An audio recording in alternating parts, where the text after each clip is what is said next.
ایک واقعہ سناتا ہوں خواجہ معین الدین اجمیری کا۔ عطائے رسول ہند الولی حضرت خواجہ معین الدین اجمیری رحمت اللہ تعالی علیہ، میرے حضرت صاحب فرمایا کرتے ہم کٹر قادری ہیں، پر ہم کھل کے یہ بات مانتے ہیں کہ ہندوستان کے بادشاہ کا نام معین الدین اجمیری ہے۔ یہ ببانگے دہل مانتے ہیں۔ بہرحال ہند الولی حضرت خواجہ اجمیری ہیں۔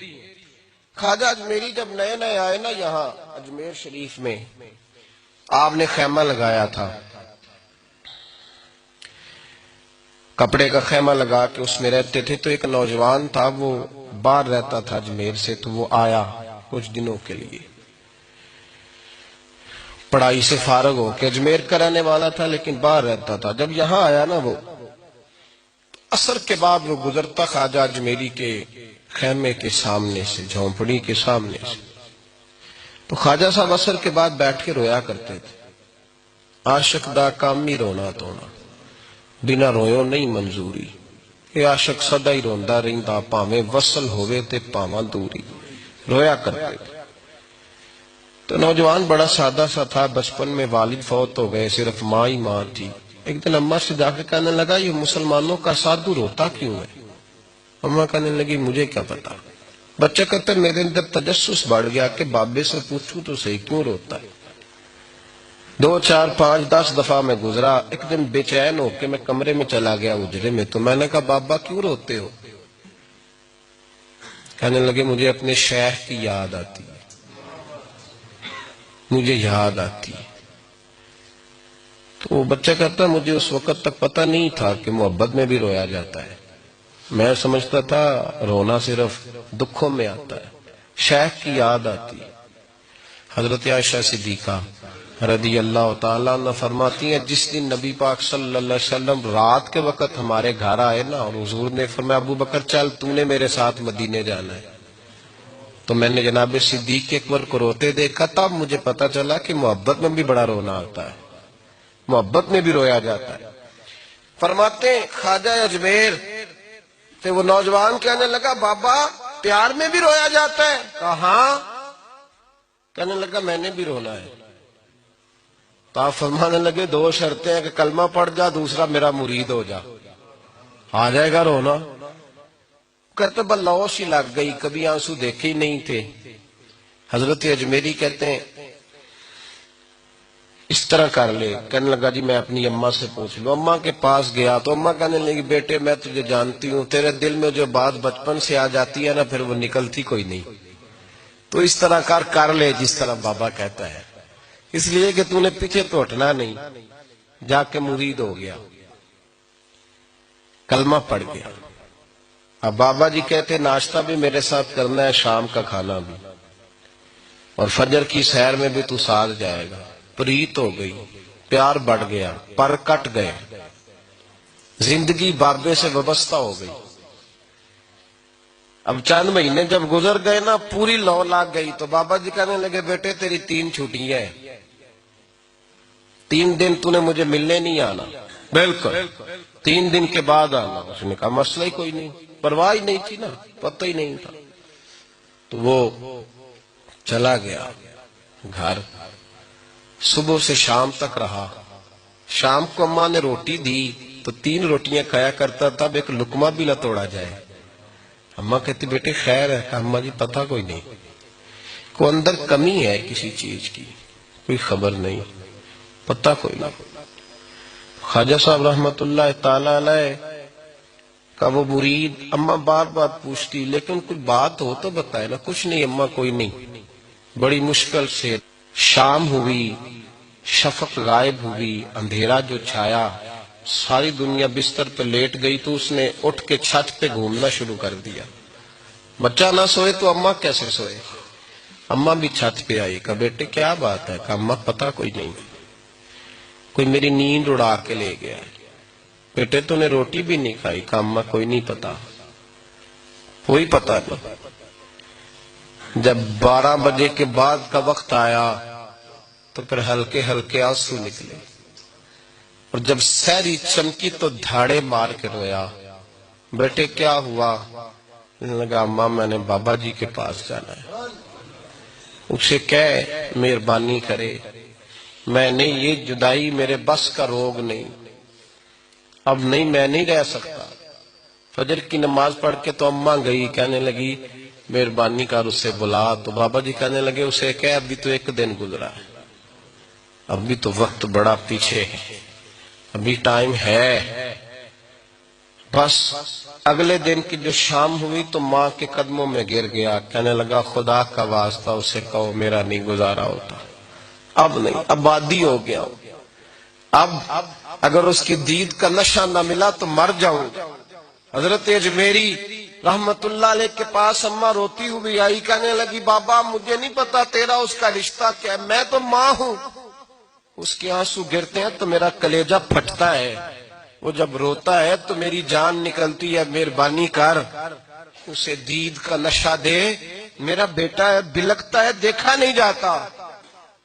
جب یہ لفظ کہے تو آپ فرمانے لگے ماں تو اب ایس کرنی کی ہو تو میرے رسول دیدار منع کر دیتے ہیں، تو ماں بن کے آئی ہے تو تجھے کیسے روک دوں؟ فرمایا جا اسے کہہ آ جائے۔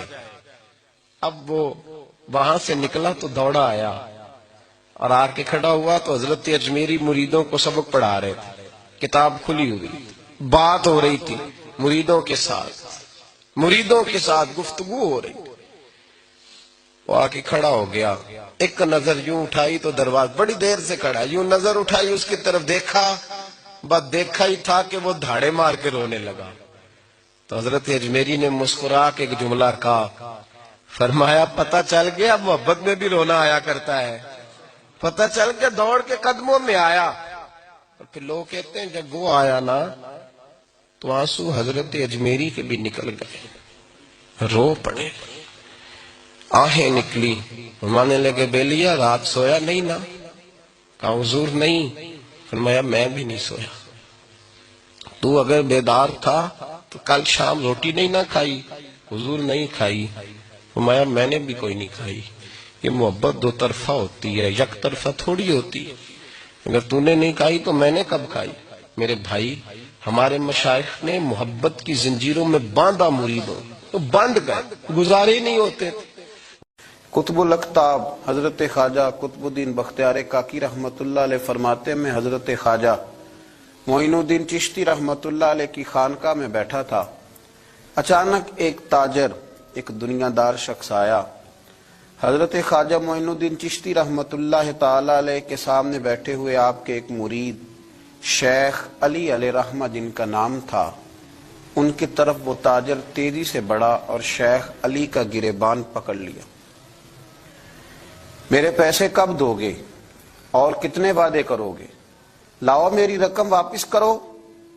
حضرت خواجہ معین الدین چشتی رحمت اللہ علیہ ساری صورتحال سے بے خبر تھے، جلدی سے اٹھے اور اٹھ کر کے اس تاجر سے کہا کہ معمہ کیا ہے، بات کیا ہے؟ کہا حضور بہت عرصے تھے آپ کے اس مرید شیخ علی نے میری رقم دینی ہے اور واپس نہیں کرتا۔ خواجہ صاحب علیہ رحمہ نے شیخ علی کی طرف دیکھا اور فرمایا یہ معاملہ کیا ہے؟ عرض کی حضور غریب ہوں، کمزور ہوں، تنگ دست ہوں، قصدن ایسا نہیں کر رہا، اس سے کچھ مہلت لے چکا ہوں، وہ ختم ہوئی، اب اور مہلت کا سوالی ہوں، اور یہ مجھے مہلت دینے کو تیار نہیں ہے۔ خواجہ اجمیر علیہ رحمہ نے اس تاجر کی طرف دیکھا اور فرمایا غریب ہے، مجبور ہے، اس وقت تنگ دست ہے، اس کو کچھ مہلت دے دو، یقیناً تمہاری رقم لوٹا دے گا۔ اس نے حضرت خواجہ علیہ رحمہ کے ساتھ بھی توہین آمیز لہجہ معاذ اللہ اختیار کیا، ابھی لے کر کے جاؤں گا، پوری رقم لے کر کے جاؤں گا، ورنہ نہ صرف یہ کہ اسے رسوا کروں گا بلکہ میں اسے بازاروں میں کھینچوں گا۔ خواجہ قطب علیہ رحمہ فرماتے ہیں جتنے لوگ وہاں بیٹھے تھے ان سب کی طرف جب شیخ علی دیکھتے تو کمزور پڑتے، روتے، میرے پیر بھائیوں کے بیچ آ کر سرعام اتنے لوگوں میں میری اتنی رسوائی کر ڈالی۔ خواجہ اجمیر نے اپنی اس مرید کی آنکھوں میں جب آنسو دیکھے تو بڑا ہی دل نرم ہوا، اس کو کہا کچھ مہلت دے دے۔ اس نے کہا نہیں نہیں، مجھے تو ابھی اپنی رقم چاہیے۔ خواجہ صاحب رحمت اللہ علیہ نے زمین پر چادر بچھائی، چند سکے جیب سے کیا نکالے تھے کہ اللہ تبارک و تعالیٰ نے بھرے خزانوں سے دولت عطا فرما دی۔ یہ ہے تمہاری رقم، اٹھاؤ اور لے جاؤ۔ تمہیں فقیروں کو اس طرح رسوا نہیں کرنا چاہیے تھا، تمہیں خانقاہوں میں بیٹھے ان سادہ اور کمزور لوگوں کے ساتھ یہ رویہ روا نہ رکھنا چاہیے تھا۔ یہ کہا، اس شخص نے پیسے اٹھانے شروع کیے، اور اٹھاتے اٹھاتے نا جب اس کی نظر زیادہ مال پہ پڑی تو کچھ زیادہ پیسے بھی اٹھا لیے۔ ذرا نظر بچا کے دیکھتا کہ خواجہ صاحب دیکھ تو نہیں رہے، کچھ زیادہ رقم ہتھیائی اور وہ چلتا بنا۔ حضرت خواجہ علیہ رحمہ نے شیخ علی کو تھپکی دی، فرمایا اللہ نے تمہاری عزت رکھی، پر ایک بات میری یاد رکھنا، جب بھی بھروسہ کرنے کو دل ہوا، جب بھی کسی طرف سہارا ڈھونڈنے کا دل ہوا تو یا خدا کی طرف دیکھنا یا محمد مصطفیٰ کی طرف دیکھنا صلی اللہ علیہ وسلم۔ یہ کیا درویشوں کا کیا کام کہ وہ دنیا داروں سے پیسے لے اور دنیا داروں کے ساتھ معاملات کرے، تمہاری یہ روش اچھی نہیں، لیکن اللہ نے تمہارا وقار رکھا۔ خواجہ قطب کہتے ہیں وہ بات تو ختم ہو گئی، لیکن شیخ علی کے چہرے پر کئی دنوں تک افسردگی رہی۔ وہ ان سب لوگوں کو پلٹ پلٹ کے دیکھتے جن کے سامنے آ کے اس نے گریبان پکڑا تھا تو بیچاروں کی طبیعت بگڑتی، دل پہ افسوس ہوتا، اس کو ایسا نہ کرنا چاہیے تھا، میری غریبی کا یوں مذاق نہ اڑاتا۔ کہتے ہیں چند ہفتے گزرے تو اس تاجر کو ہم نے دوبارہ خواجہ صاحب کی خانقاہ میں داخل ہوتے دیکھا، لیکن اب کہ وہ بڑا ہی پریشان آیا، اب کہ وہ بڑا ہی افسردہ آیا، اب کہ وہ آیا تو ہانپتا کامتا تڑپتا آیا، چادر بڑی ساری اوڑھ رکھی ہے، آتے ہی حضرت خواجہ کی خدمت میں بیٹھا، تڑپ کے رونے لگا، کہنے لگا اجمیر کے بادشاہ بھول گیا تھا، معافی ہو سکتی ہے، غلطی ہو گئی تھی، درگزر کا سوالی بن کے آیا ہوں۔ عطائے رسول ہند الولی غریب نواز رحمت اللہ تعالی علیہ فرمانے لگے، پہیلیاں نہ بجھا، جو بات ہے اس کو کھول کر کے بیان کر، فقیر تیری ہر بات سننے کو اور درگزر کرنے کو تیار ہے۔ اس نے اپنا ہاتھ چادر کی اوٹ سے نکالا تو کہنے لگا حضور خشک ہو گیا ہے، اٹھتا ہی نہیں، حضور تکلیف میں ہوں، آزمائش میں ہوں۔ ہوا دراصل یہ تھا کہ میں نے نا وہ میں نے سکے اٹھاتے اٹھاتے نا آپ سے نظر بچا کے کچھ زیادہ اٹھا لیے تھے، تو آپ کی ناجائز دولت، میں نے آپ کی دولت کو ناجائز حاصل کر لیا تھا، تو حضور اس سبب سے میرا ہاتھ چھل ہو گیا، مجھے اتنے لینے چاہیے تھے جتنے میرے بنتے تھے، میں نے ناجائز پیسے لے لیے۔ خواجہ اجمیر فرمانے لگے دنیا دار ہے تو ابھی تک دنیا داری میں ہی اڑا ہوا ہے، تو دنیا دار ہے تو ابھی تک تیرا خیال سکوں میں، پیسوں میں، دھیلوں اور اشرفیوں میں اڑا ہوا ہے۔ فرمانے لگے مجھے پتا تھا تو زیادہ اٹھا رہا ہے، لیکن فقیر کے پاس جو خزانے ہیں وہ اس کے ذاتی نہیں، وہ رب کریم کے دیے ہوئے ہیں۔ اللہ کے خزانوں میں سے کوئی لے گیا تو لے گیا، لیکن تو یہ کیا سمجھتا ہے کہ زیادہ سکے اٹھانے کی وجہ سے تیرا ہاتھ چھل ہوا ہے؟ یہ اس لیے تیرا ہاتھ خشک ہو گیا ہے کہ تو نے ایک فقیر اور درویش کو بھرے مجمع کے اندر رسوا کر ڈالا تھا۔ تیرا زیادہ پیسے لینے کی وجہ سے ہاتھ کمزور نہیں پڑا، بلکہ وہ جو تو نے اس غریب کے گلے میں ہاتھ ڈالا تھا اور اسے رسوا کر ڈالا تھا، تو کیا سمجھتا ہے وہ لاوارث ہے؟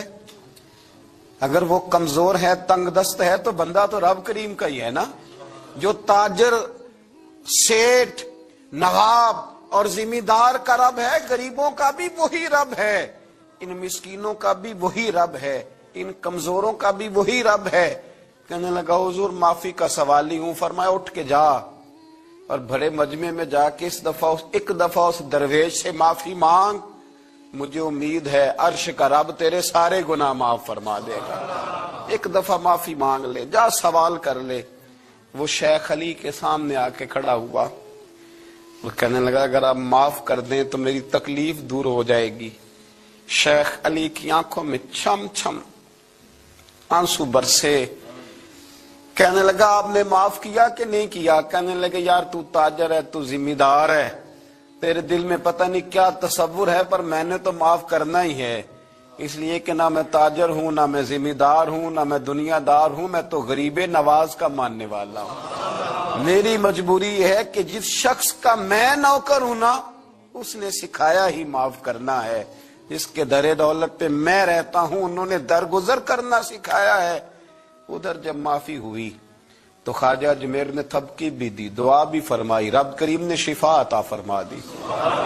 تو خواجہ اجمیر فرمانے لگے میاں جا، تیری تندرستی ہوگی، چلا جا۔ کہنے لگا حضور اب کس نے جانا ہے، اب تو میں تیری دہلیز پہ جھاڑو دیا کروں گا۔ یہ ہاتھ جو تیری دعا کی برکت سے شفا یاب ہوا ہے اجمیر کے والی، اب میں یہاں جھاڑو دوں گا، اب میں یہاں نوکری کروں گا۔